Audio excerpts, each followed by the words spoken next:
Time is running out. If you're ready to take your practice to the next level, listen up because this opportunity ends Thursday. Whether you're a solo practitioner looking to fill your caseload, starting a group practice, or scaling an established one, we have a community for you. Next Level Practice, your fast track to a thriving solo practice. Group Practice Launch, your roadmap to successfully building and growing your team. Group Practice Boss, your guide to scaling, increasing profits, and streamlining operations. But you have to act now. These communities are only open until Thursday, and spots are filling fast. Don't let this chance slip away. Visit practiceofthepractice.com/level up and secure your spot before it's too late. Once Thursday hits, the doors close and this opportunity is gone. The clock is ticking. Join us now and start leveling up your practice today. practiceofthepractice.com/level up.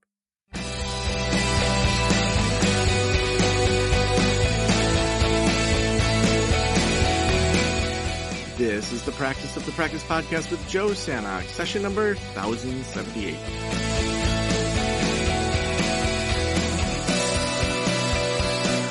I'm Joe Sanok, your host, and welcome to the Practice of the Practice podcast. This day, we have been counting down actually as a team for probably a year because we start planning Level Up Week a year in advance. And today is the day that Level Up Week kicks off all week long for 4 days. We are doing 4 webinars a day that are live. We have panels, we have experts, we have me doing some talks, our consultants doing some talks. It is an amazing week we have going on here. So whether you are just getting started in private practice and you're not sure how to build that solo practice, maybe you're in solo practice and you plateaued, we have got things for you. Maybe you're at that point where you're starting to kind of burst at the seams in solo practice and you're ready to level up and you're like, I need a group practice. I got to make my first hire, but I don't know, 1099s or W-2s, or should I do a fixed rate or a percentage rate? I just don't know how to start a practice that's going to be a group. We have our group practice launch and all of those webinars. And then maybe you're already a group practice boss. Maybe you've got the practice going. We have webinars for you this week. All of our memberships are open right now. You can read about those over at practiceofthepractice.com/level up. That's also where you can register for all of the webinars this week. Next Level Practice, Group Practice Launch, and Group Practice Boss are all open this week and next to join and to level up into if you are already in our program.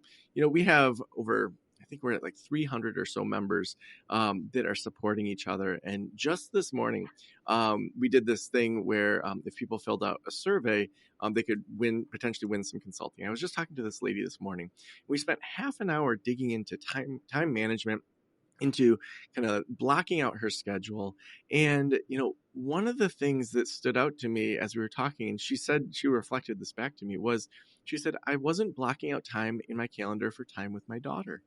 And if that consulting session only yields that she has more strategic and intentional time with her daughter, who is, you know, almost a teenager, her daughter's almost a teenager, that's all that should be taken away from that call. It was such a great call. And, you know, those sorts of things happen so frequently in our community programs where we're supporting each other, we're talking through things, we're challenging, we're saying, hey, I just read this book. Or sometimes it's even, I just interviewed someone on the podcast that hasn't gone live yet, but I learned all these amazing things. And so I have no doubt that today we are going to learn a ton from my guest today. Dr. Romie Mushtaq is with us today. Dr. Romie is a board-certified physician bringing together over 2 decades of leadership in neurology, integrative medicine, and mindfulness.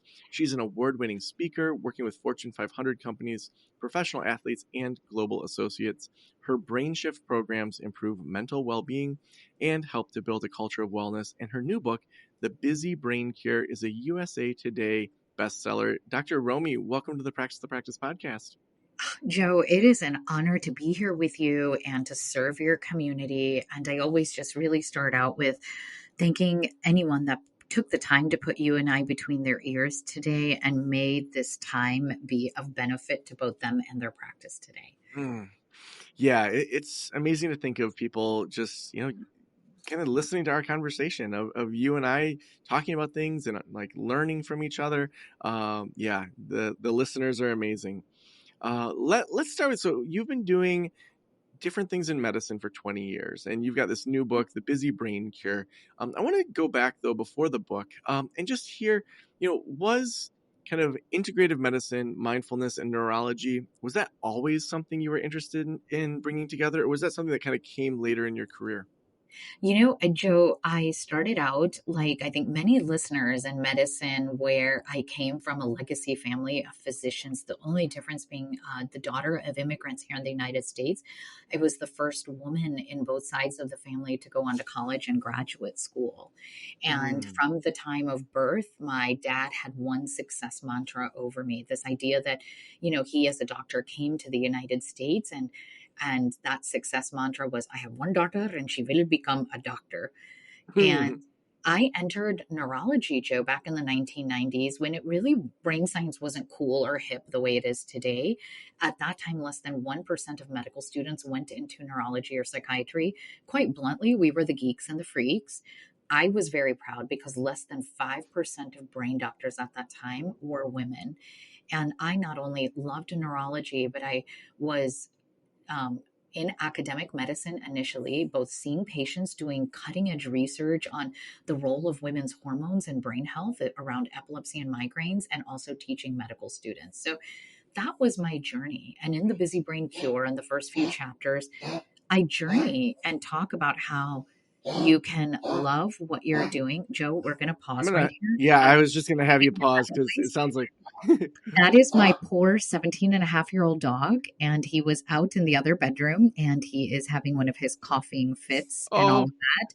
I apologize. Let me just pick him up and put him in the other room again. And I oh, will be right I want back. to leave that in because you have a 17-year-old dog, and that's I just so do. special. Well, can we talk about that? I actually think this is great to the story if people don't mind hearing that in the background. I'm sorry, Yes, Raja. let's Do leave we it. have It's a your few dog more going minutes? through something. So, This is Raja. He is 17 and a half, Bichon Frise. And it was one of my epilepsy patients who found him for me, Joe. And I will never forget that patient. I won't use his name. Called me into the hospital room and he says, Doc, I have a question. And he said, do you have kids? And I kind of was taken aback. And he didn't know I was struggling through fertility treatments at that time and oh, suffering symptoms of what we now today call burnout. I didn't know that that was what it was called back then. Nobody really did. And I said, why do you ask? And he said, well, you're the first doctor every day in the hospital on this floor and the last one to leave. And he said, you don't even have a dog, do you? And I said, I've been trying to find a hypoallergenic dog, but no breeder will listen to me because I've never had a dog. And I get to the hospital the next day and he found the breeder that brought me Raja. And Raja is now having some weird allergy coughing thing in the background. It's if you've ever oh, taken care of a senior dog, it's geriatric medicine, and painful because our dogs give us unconditional love, and he is in the background. I think that's his way of saying hello to anybody listening, and that if you think you're too busy for a dog, you never are too busy for a dog. And I wouldn't be where I am today without the unconditional love of mm. Raja. Yeah. Yeah, my some of my best friends, Paul and Diane, earlier in the year, they had their dog Britta, and put down because Britta was just, man, she was struggling, and it was a couple months of, they had to carry her, and she needed doggy Mhm. diapers, and it just like Yes. to see just what that late stage of life with a dog was like. It was, I mean, my daughters and I kind of went and spent our last time with Britta, and it's just tough to see a dog go through that. And we haven't. I had dogs as a kid, but then being a single dad with 85% custody, I was just like, I do not have time for a dog. But then my partner Claire came into my life, and she has a dog, Izzy, who is now just like vegging under my bed. So See, so we ended up getting a dog that is with us most of the time. So the dogs find us, Joe. We don't find mhm, them. They really find us. mhm. Well, I want to talk about the busy brain cure. So, we both went through HarperCollins, and I know that process of even just figuring out what you want to write about. Because someone like yourself, I mean, there's so many things that you could have written about. Was the busy brain cure? Was that something that you're just like, this is the book? I know this is the book, or was it Yes. something that you had to kind of figure out your voice of what you wanted to talk about? Oh, no, no, no, no. Let's backtrack because I think a lot of colleagues hear this and they're like, Joe, Romie, should I write a book? Um, this process started back in 2017. By this time, I was seeing patients in my integrative medicine practice, so a private practice, but knowing that I was transitioning out to full time corporate wellness consulting and keynote speaking. And I had been at that point teaching mindfulness in corporate America, but I was hearing the same symptoms from executives and athletes I was coaching and from audience members that I had back in the day as a practicing neurologist. And I would hear, well, I tried to meditate, Dr. Romie, but I can't shut off this marathon of thoughts in my brain. And you're doing everything right, but you can't focus during the day. You're anxious, difficulty falling or staying asleep at night. You wake up in the middle of the night and your mind is hijacked by the clinic's notes you didn't finish, or let me just answer a few emails before the kids wake up, or let me get some laundry done. And as I was looking through the medical literature by nature, researching is my hobby. I don't really have any normal human hobbies. And I had this moment, Joe, where this intersection of where I lived of neurology and integrative medicine started to come together. I will say I was one of the maybe more earlier doctors in adopting and getting board certified in integrative medicine and yoga teacher training and getting certified in mindfulness based stress reduction. Colleagues were like, what is she doing? Like, go back to traditional neurology, right? This is about Mm-hmm. 15 years I've been doing this now. And in that research, I saw, wow, in our traditional community of neurology and psychiatry, we actually got it wrong. That we're watching high achieving professionals, like everyone listening to this podcast and many of their patients, use caffeine all day long to stay energized and survive. And if it's not caffeine, that adults in the West are utilizing prescription Adderall and Vyvanse and neurostimulants like this as peak performance medications. And then it's creating anxiety. So then you're using a sedative like alcohol to calm down at night, or doctors are prescribing benzodiazepines. And I said, we've got this wrong.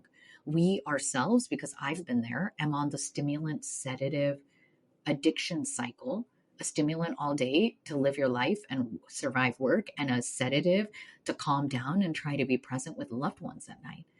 And that's where this concept for the busy brain came in research, and that difficulty focusing as an adult or adult onset ADHD is real. It's coupled with ruminating anxiety and insomnia.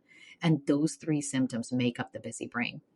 And so I ran my first research study with the corporate client I was previously chief wellness officer with. And the results were profound of just putting 500 leaders in the company through digital detox. And that's where the research for the busy brain cure started, Joe. So I was researching it and I was giving keynote lectures because companies would invite me back every year going, where's your research out? What's the next steps in the protocol?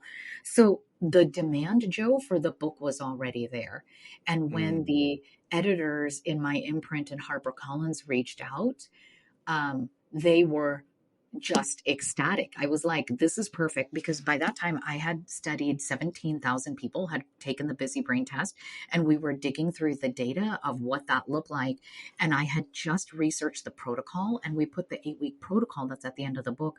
We put 1,000 executives through it. So when they called, I said, we're in the middle of refining this protocol. I've got the science and I will come back to you. So the book came out in January 2024. This was about 5.5 years in the making between the research, researching the concept of busy brain, the actual cure to burnout and busy brain, and then not only writing and researching the science, Joe, but this as a fellow author, it was me learning a new skill of storytelling so that the everyday human Mm-hmm. would read this book and it wasn't just geared towards medical professionals. And so that is the journey from start to finish of where the Mhm. busy brain cure came from. Yeah, that idea of storytelling, man, the book Talk Like Ted was such a great book for me to read early in my career. I just got lucky where, he looks at the top 200 TED Talks and found that they all have the same basic formula, and he walks through it where 40% of it is storytelling. 40% of it is research, and 20% of it is here's what your takeaway should be. And, Yeah. and that's true of, the best nonfiction that we love. I love like Malcolm Gladwell or Dan Pink or, that nonfiction that teaches you something, but it's like a good Seinfeld episode at the beginning of every single chapter where you've got like this Yeah. weird story about this airline pilot, and then you've got this Yeah. researcher in Texas, and it's like they all bring it together in this magical And way. so And I'd you know, say mine is a 30% story, 30% science all throughout. And the last section, the one third, is combination story and the actual 8-week protocol. Because nobody mm, likes to read a health or wellness book that's just a lot of theory, but doesn't really lay it out for you of exactly what you want to do. And so I get hired now by teams and companies, and they take the busy brain test live on stage with our tech stack, and most companies buy the book for their audience members, or people buy the book and they know they can go straight to chapter 10 and mhm. start the protocol with themselves and their loved ones, and or with anybody listening in the practice. If you're dealing with people that are burnt out and you're thinking maybe an SSRI drug isn't the only answer here, what can be done? It's right there for you. An 8-step, 8-week protocol to walk people through. So would it be better to jump into that 8-step, 8-week protocol, or would it be better to kind of get a bigger overview of the busy brain cure? Let's start with why I really wrote this book, Joe. Okay. So, Yeah. business wise, there was a demand for it, obviously. And I think that's a lesson for anyone in private practice is we have these great ideas that we think could heal the world, or we see another colleague doing something like, oh, Joe and Romie wrote a book. Should I write a book? No, you have to have a force that is deep within you, that is driving you, that's going to get you through the hard times. I mean, I literally am a chief wellness officer for a large company of over 12,000 employees now. I am a full time keynote speaker, and any free time I had, personal time, went into researching and writing this book. So, and it is a lonely journey, very fulfilling now. And why I wrote this book, because Joe, there were these moments when I was in academic medicine and walking the hallways as a lone female physician in the department, or one of very few. And you could tell that, like, I was in a dark place, but not a single person, Joe, asked me if I was okay. They were gossiping behind my back because the nurses and our EEG techs were telling me. And that sent me further into this place of dark shame and loneliness.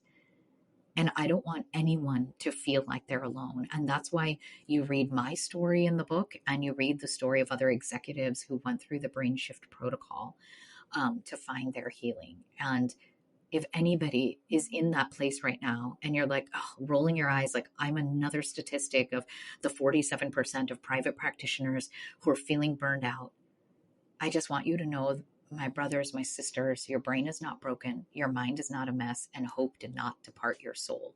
But let's walk through this protocol together. Mm. Yeah, I think that sometimes when people are going through burnout, they don't realize they're going through it, and then the people around them realize it, but they don't know how to say something. What do you wish your colleagues would have said to you? I wish, Joe, if you were that colleague, I would say something like, "Hey, Joe, it's me, Romie. I want you to know I'm here and I care for you."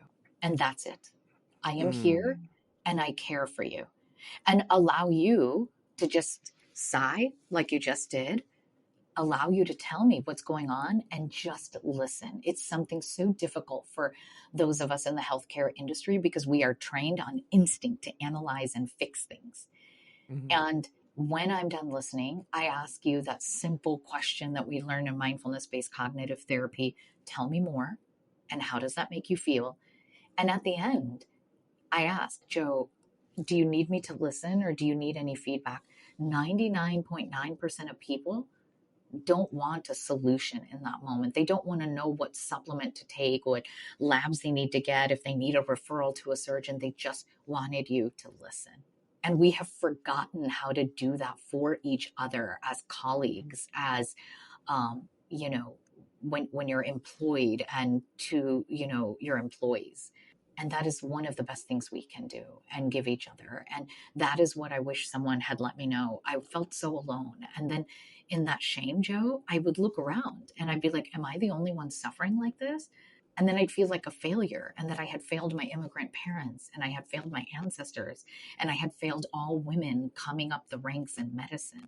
It was a lot to carry. Yeah, I mean, that's so much pressure, but it's also just something that is so common in kind of the medical and counseling world, to just like push yourself for your clients or your patients, to push yourself to get that better job or that promotion or like whatever the narrative is.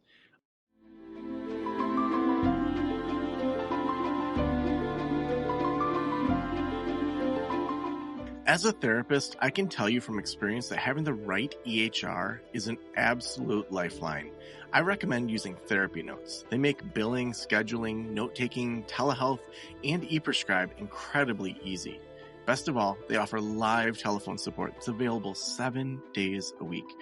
You don't have to take my word for it. Do your own research and see for yourself.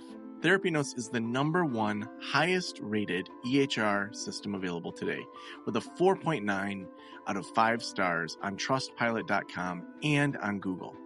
All you have to do is click the link below or type promo code Joe on their website over at therapynotes.com and receive a special 2-month trial absolutely free. Again, that's therapynotes.com, and use promo code Joe on the website. If you're coming from another EHR, Therapy Notes will also import your demographic data quick and easy at no cost, so you can get started right away. Trust me, don't waste any more of your time and try Therapy Notes. Just use promo code Joe at checkout. For you personally, what pulled you out of that? And then I'd love to dive into kind of what the 8 weeks looks like. Yeah. Well, you'll read in chapter 3 and 4 of the book, I started to have, and it's in my TED Talk that went viral back in 2014, is I started to have disabling chest pain, and I was in my young 30s. I was responsible. I went to the doctor. Oh, and here's my dog Raja in the background. He was there with me through this whole process. They initially misdiagnosed me as having acid reflux. You're stressed. And I was on a daytime of stimulants, right? Chocolate and coffee all day long and red wine at night. And so they said, you need to stop this and take antacids and antibiotics. It didn't work. And the symptoms, like poor Raja right now, my dog in the background that we're listening to, my symptoms progressed to the point I was waking up in the middle of the night, choking on my own vomit and saliva and getting aspiration pneumonia. And we knew that was not a psychological problem that they maybe assumed, or bad acid reflux. And it turns out I had really severe achalasia with precancerous lesions in my esophagus. It took about 18 months to get this whole process diagnosed. And I ended up in life-saving surgery. And I woke up in the hospital at University of Washington, Seattle as a patient, and literally realizing, Joe, nothing that I had learned in medical school up to this point was going to help me. And it was at that point, my aunties that you read about in the book came to me with cassette tapes with meditations. And I found mindfulness and meditation in 2010 in a post-op healing state on cassette tapes. So yes, I'm aging myself, and that makes me an auntie now that I remember music on record albums and cassette tapes. And oh man, I got to do a quick side note there. My daughters were asking about live radio recently because all we listen to is like, Sirius satellite radio, or we listen to like, we can skip around. We can listen to Pandora, or we can listen to Spotify. And I was explaining what it was like as a kid in the 80s to be listening to radio for your favorite song. And then when it finally comes on, hitting record on the tape. And then when that darn DJ would start talking before the end of the song, you're like, no, you're ruining the opening bars of the song. Joe, you and I had the same problem. Or that the cassette would like start to string out, and you would have to take it out and put a pencil in and like get the tape back into the cassette. Yeah, like I was explaining what it was like to go buy either cassette or CD singles at Oh, the store, and they're like, "You would spend $5 for one song?" And I'm like, "Yes." And mhm, like we'd spend, mhm, $10 to $12 for one album, and they were just like their minds were mhm. blown.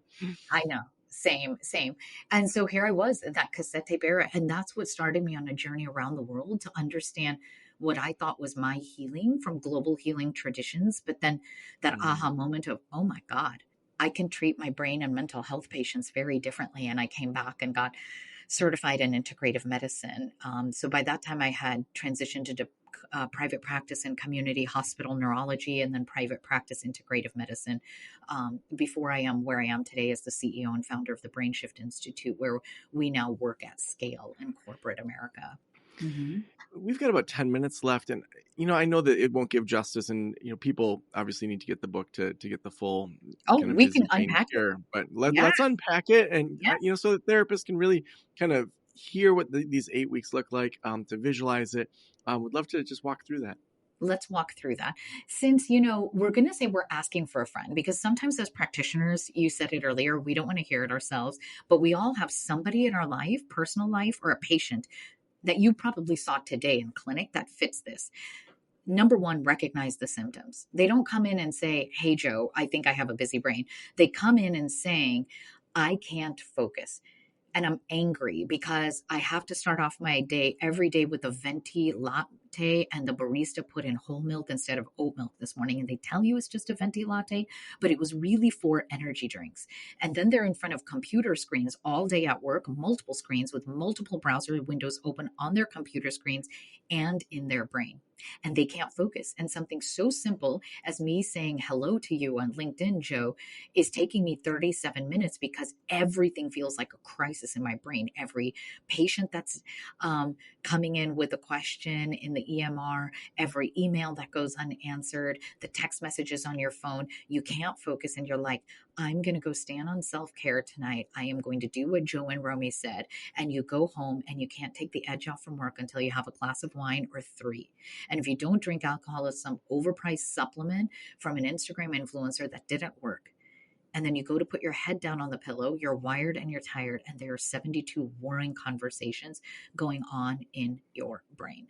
That is the sign of a busy brain. Step one, we have a free test. We will put a link in the show notes here. It's a neuropsychology stress test, 20 questions that take less than 4 minutes, and you get your brain score. This idea, Joe, we all know our credit score. We walk around. You can't do anything in the United States in your personal or business life without it. We should know our brain score. If you score above a 30, it's a sign you have a busy brain, the neuroinflammation in your brain.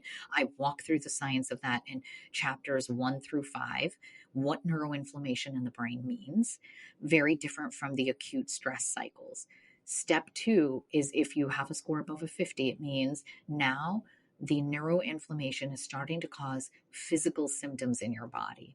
So that's step one. And that's the hardest step is self-awareness and getting your brain score. So that's week one is coming to terms with your brain score. Week two, we're going to email you as our gift to the listeners and your patients. If you have them take this busy brain test, they get weeks 2 and 3 emailed to them in an email. It is the 7-day sleep challenge. Listen, I'm a neurologist. In my traditional neurology practice and my integrative medicine practice, people came to me the way they came to you. I've been on this Klonopin or Ambien for years. Nothing is helping my sleep. I specialize in getting those kind of high achieving professionals to sleep and off of prescription medications. So, week two, we walk you through step by step the cognitive behavioral therapy for insomnia, the right supplements to take to replace melatonin, which can actually make busy brain worse. So, right there, after 2 weeks, most of our people had a 40% improvement in their sleep and in their busy brain test score. And we're already starting to feel better, but the protocol goes on from there. I'll pause here and ask me questions, Joe, and then we'll go on with the rest of the protocol. Mm. Now, during that kind of initial phase of just observing, are there certain things that people tend to notice? Like, I'm sure you notice trends during that phase. Like, what's like most likely to happen during that phase?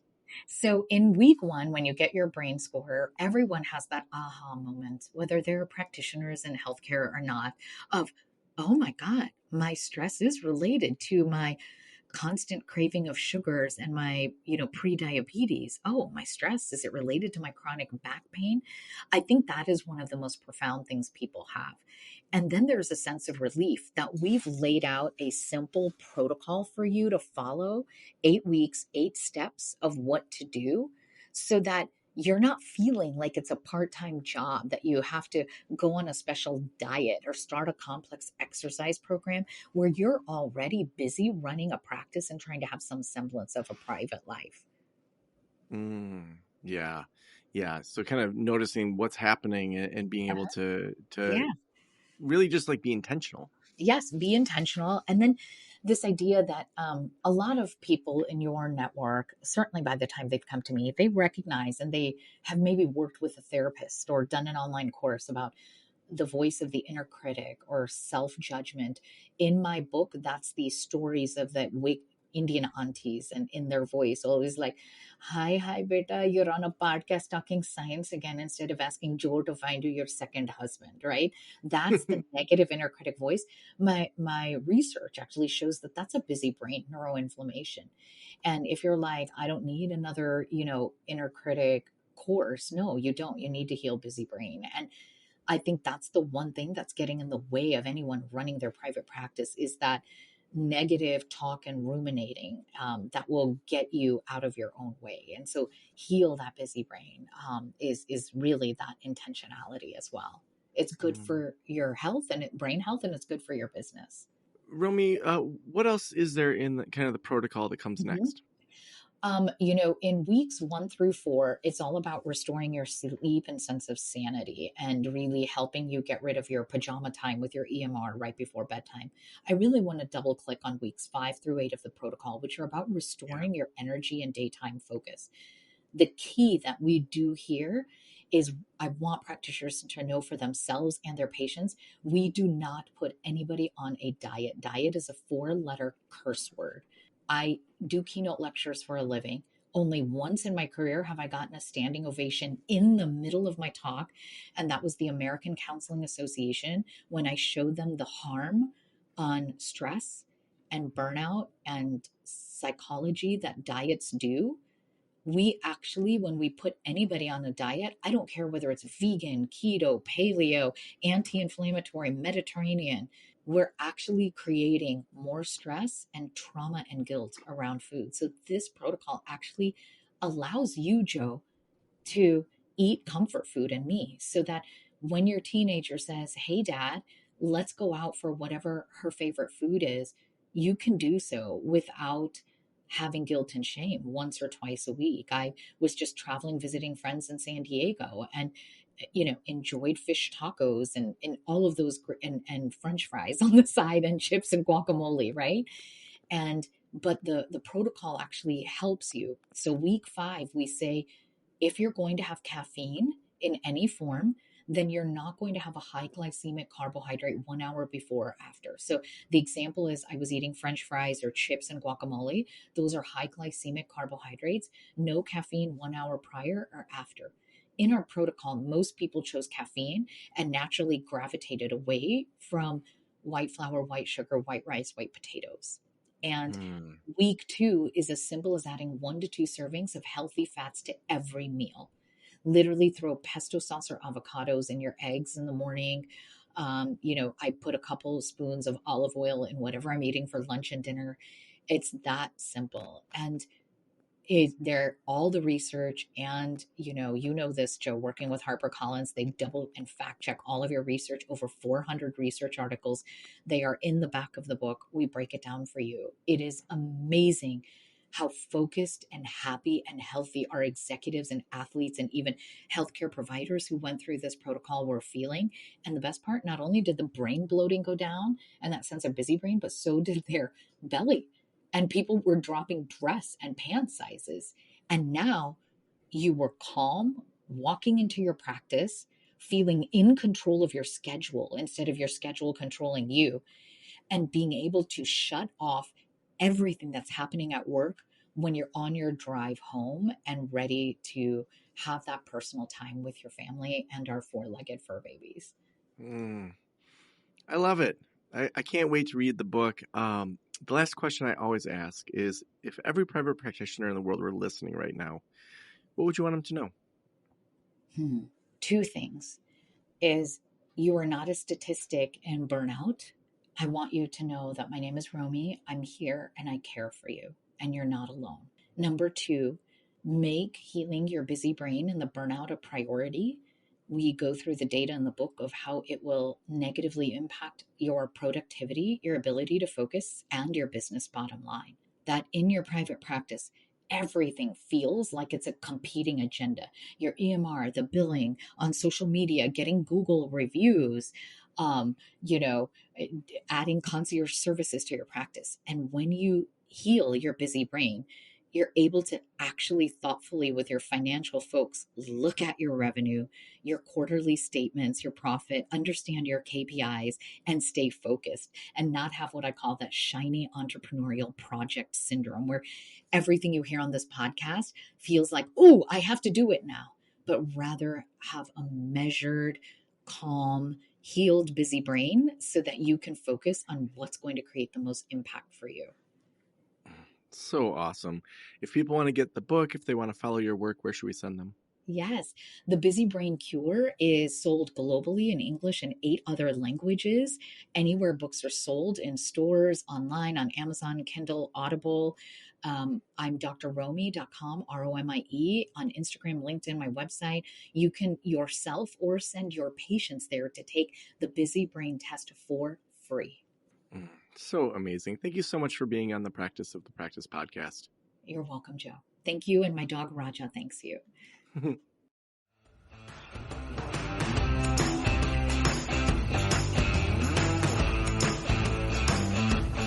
Well, this week is all about leveling up.